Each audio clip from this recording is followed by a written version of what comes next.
Welcome everyone, my name's Dom, and this is the Xbox Series X. So, this is going to be the first unboxing for the channel. So with the Xbox Series X coming out today is, the 10th of November? We just picked this guy up. So this one's actually Erin's. If you're not familiar who Erin is, be sure to check out our podcast. She is one of the members on the podcast. She's actually doing some additional recording here on the side, and so I have my own coming in, but I got mine from Target and they decided to ship it today instead of having it arrive today. So that's how that goes. So anyone who got theirs from Target and didn't get theirs today, I'm sorry about that. So let's start off kind of with the outside of the box here. So we can see we got the minimalistic design. They got the 4K 120 frames per second here, the 1 terabyte SSD, which is going to be filled up with like 1.5 games.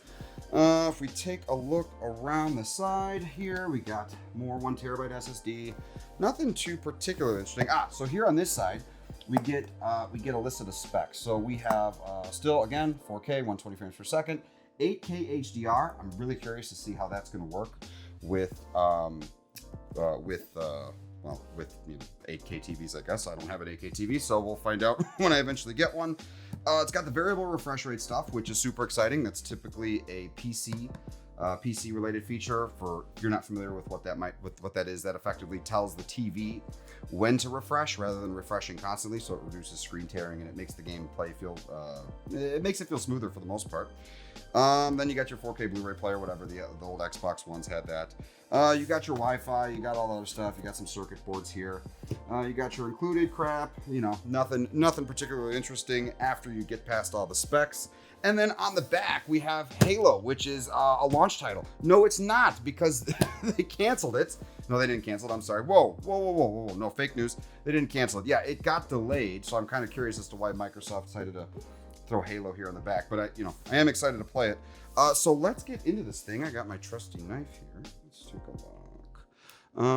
So I have to be careful because Erin will kill me if I damage the packaging. Actually, this little, okay. So they have this little tab thing here. So in the future, if you get one, oh, no, don't pull that. It doesn't come off. I don't know what's going on. All right, so let's see. There's another one on this side here. So let's cut that open. All right, let's see. Hopefully the packaging on this one is a lot easier to use or a lot easier to open than the Xbox One. I wasn't the biggest fan of that, the original one with the Kinect in it. Let's see. Hold on a second. I'm having some trouble with this box. I look like a total noob. Oh, there's more tape here on the back. All right. So let's go ahead, cut through that. Our trusty knife. All right. I think that is all the tape there. So let's take a look at what we're doing. Again, first unboxing, so don't judge my unboxing skills. They're awful. Some way there's a way to open this damn box. Hold on, we might have to do some editing magic where I suddenly, there it is. Okay. Oh, wow.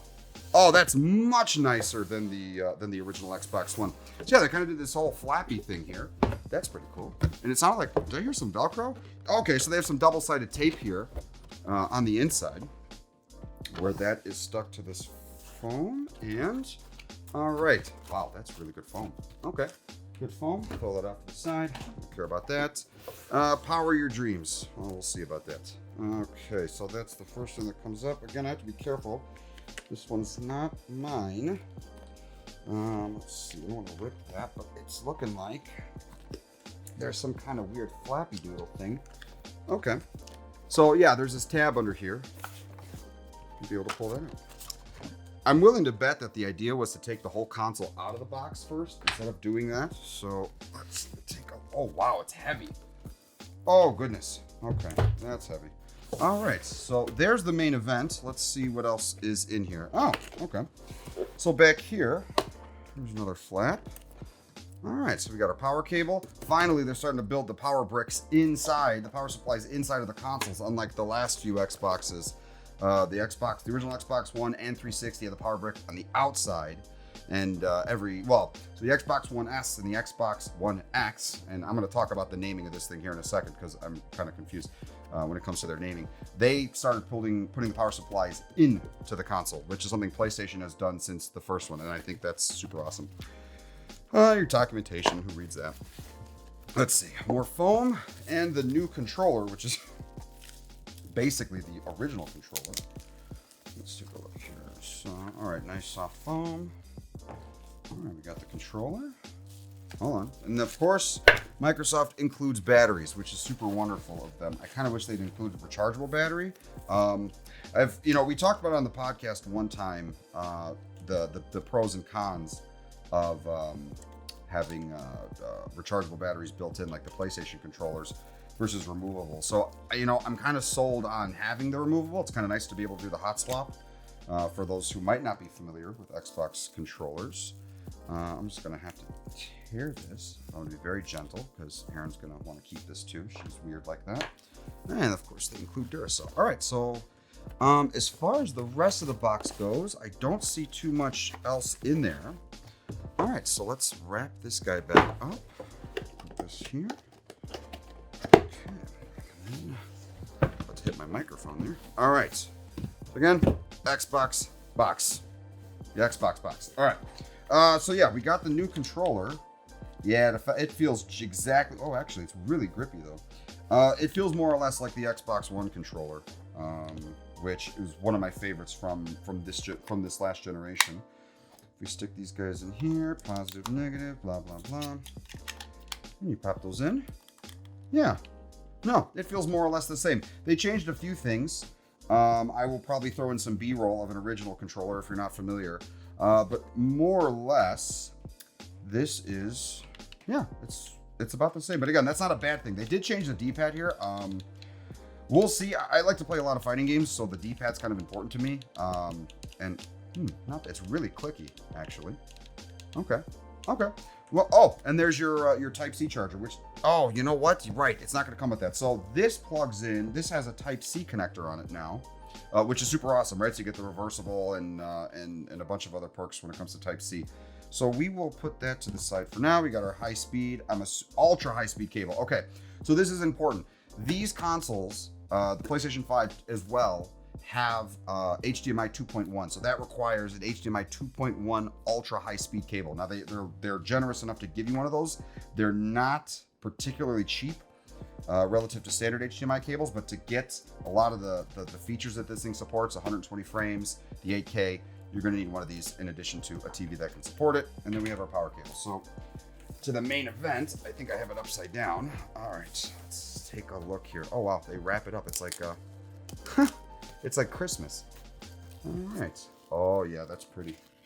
All right, hold on. I won't tease you guys too long. Let's take a look here. Of course I opened it up backwards. There we go. That would have been nice if I nailed that. All right. And let's pull this guy out of this fancy paper here. And here is the Xbox Series X. Now, we did not get a Series S. I know I said we got two Xbox Series X's. We thought about it for a while about getting a Series S for these unboxings, but long term, I didn't see us getting much use out of that. So we ended up just getting two of these. We originally just got two, just so we would have a backup for the pre-orders in case one got canceled, but we ended up keeping both of them. So lucky us, right? So this is the unit, huh? This is my first time seeing it. You know what? It is. Aaron's gonna kill me. It's jumping all over the table. It is way skinnier and way taller than I was expecting it to be. Not as tall as I'm assuming the PlayStation 5 is going to be, which I think is going to be like out of the shot when that thing's here. Things like Elroy the Giant. Oh, it's nice. Yeah, it's really nice. You got your disc slot, right? So you have your disc slot, you have your eject button, you have your pairing button, you have your USB. I'm assuming that's a 3.0 port. Good placement on that. Much better than the original Xbox One. The original Xbox One had it like off to the side in this weird kind of angle. Moving along to the back here, if we take a look, we have more super speed USB 3 USB ports. I don't see a Type-C connector, which I find to be very interesting considering that the controller is Type-C. I'm wondering if there might be an additional cable. No, I don't think there'd be additional cable. I think you got to do the same thing you've had to do with all the other Xboxes, which is get the play and charge kit. It's like $20 or $25 or something like that. We have our HDMI out, so we don't have the dual HDMI anymore. No more of this thing being your pseudo cable box, right? This thing is strictly for gaming, and on paper, it is the most powerful gaming console ever made.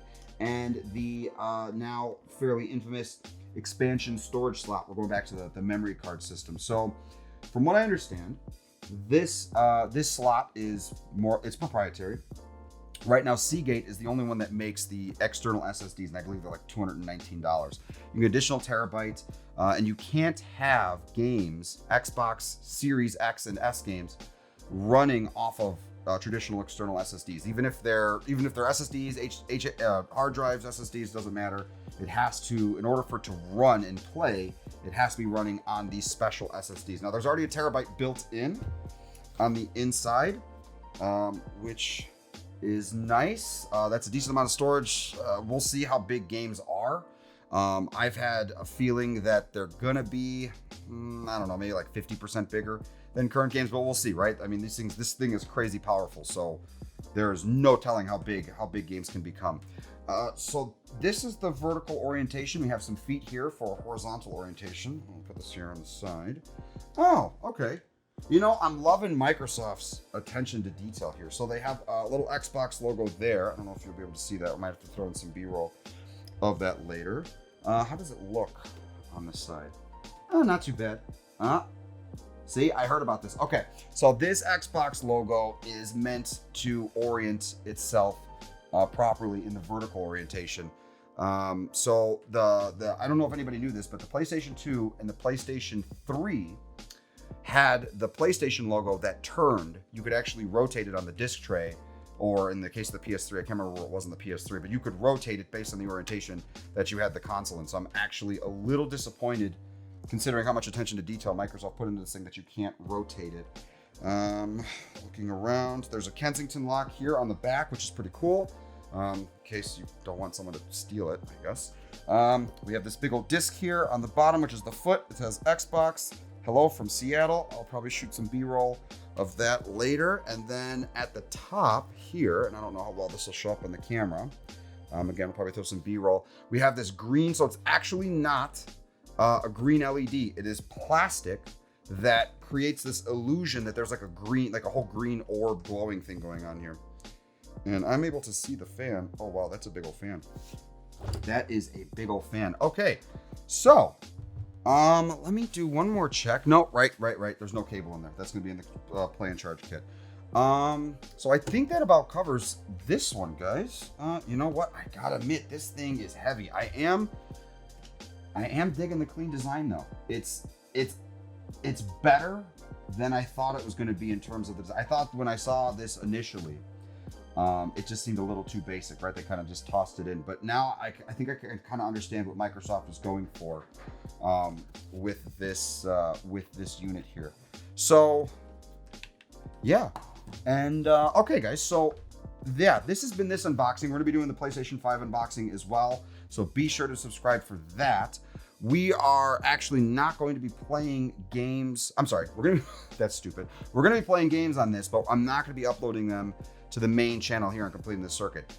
In order to watch us playing the games and kind of do a pre-review of the console before our official review, be sure to check out the Complete Gaming channel that we have. We have a few other channels that are floating around. We have podcasts and stuff like that, but you can find the links to those in the description. You can also find them on the main channel page as well. You'll see the little icons. You'll be able to check those out. So yeah, you'll see Joey and I. We're going to be doing, we're going to be kind of going through the UI, some of the features and settings and all that fun stuff for this guy here. So yeah, guys, definitely be sure to subscribe, throw down a like. Any questions, any comments, anything like that, throw them down below. We definitely want to hear from you guys. Anything you want us to try, anything you want us to look at, whatever that might be. And yeah, as always, talk to you soon.